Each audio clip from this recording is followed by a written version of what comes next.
Isang magandang araw sa ating lahat. Isang magandang araw sa ating mga subscribers.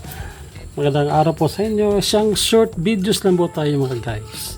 So, ang ating gagawin ngayon ay titikim lang po tayo ng kalamay guys. Ito po yan guys. Review ba tawag dito? Review. Subukan natin guys. Tikman natin yung products ng Bohol, which is binigay sa atin ng kaibigan natin. Naggaling sila sa Bohol, nagbakasyon. So, pinasalubungan tayo ng kalamay. Since matagal na rin tayong hindi nakakain ng kalamay guys, ay ipakita ko sa inyo kung ano ang kalamay ng Bohol. Usually guys, may mga tawag dito guys Sa mga Tagalog, hindi po kalamay ang tawag nito. Bibingka. Pero sa amin, sa part ng Visayas, ito ay common talaga ng kalamay. So, usually nito guys, ang nilalagyan talaga nito ay baon ng nyog or coconut shell.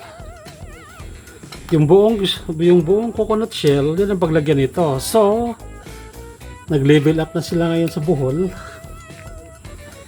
Which is container na po ang ginagamit nila, plastic container guys. So, ito na siya guys. Buksan natin dahan-dahan. Ano kayang lasa din ito? Kasi, kanya-kanyang gawa guys. May kanya-kanya silang sekreto. Kung ano man ang mga procedure din nila. Pero usually guys, ang paggawa nito, isang ano lang to, glutinous rice o malagkit. May gata ng nyog, pinong-pino ang pagkagiling. Masilan lang kasi ang paggagawa nito guys. Kailangan yung kakanggata mo, lagyan ng brown sugar o kalamay, yung muscovado sugar guys. Ito yung ginagamit nila dito. Tapos halo ka ng halo nito pagpagawa nito. So, napakalagkit ho guys. Magkaiba, di malayo to sa tikoy. Ito lang kasi medyo soft to siya kaysa tikoy. Pero halos di magkalayo ang procedure paggawa. So, pwede siyang ipalaman natin sa tinapay. Yung iba nito guys, naglalagay ng nuts. Parang lalong malinamnam at masarap. Ano? Ang lagkit nito guys. Yan o. Tapos pwede siya ipalaman sa merienda guys. Pwede mo yan ng kape. Yan guys, o napakalagkit. So since matagal na tayo hindi nakakatikim na to, almost 20 years na tayo hindi nakakatikim nito, pinalad tayo kasi may nagbigay sa atin. So, shout out pala sa nagbigay sa atin ito, kalamay. Nagbakasyon sila ng Bohol. Yan guys, so ang lagkit talaga siya.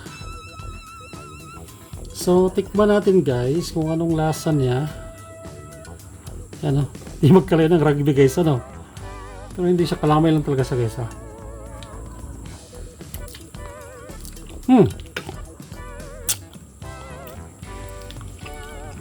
Masarap siya guys.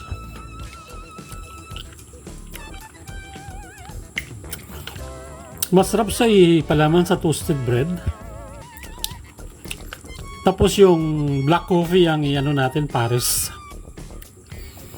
Or tablea or tsokolate. Yung least lang sugar guys kasi ito ay medyo sweety siya. Yan guys, so napakalagkit niya kasi glutinous rice lang ginamit dito or malagkit na rice or pilit kung tatawagin sa Bisaya. Halos pare-parehas naman ang lasa guys. Magkaiba lang ng ano nila. Additional na ano. Kasi ito may hinahalong konting mani. Yan guys, oh. Napakasarap. Kung kayo po ay baligaw ng part ng Bohol, try nyo ang produkto nila guys. Ito ay common sa kanila tong ano. It is a traditional dessert or sweet from Bohol. Makikita nyo siya nakalagay sa baon ng nyog. Iba naman plastic container na naglagyan, medyo nag-level up na sila. Yan lang guys. So maraming salamat sa nanonood sa short video natin. Sa hindi pa nakapag-subscribe ng channel namin, Beke naman. Thanks for watching guys. God bless.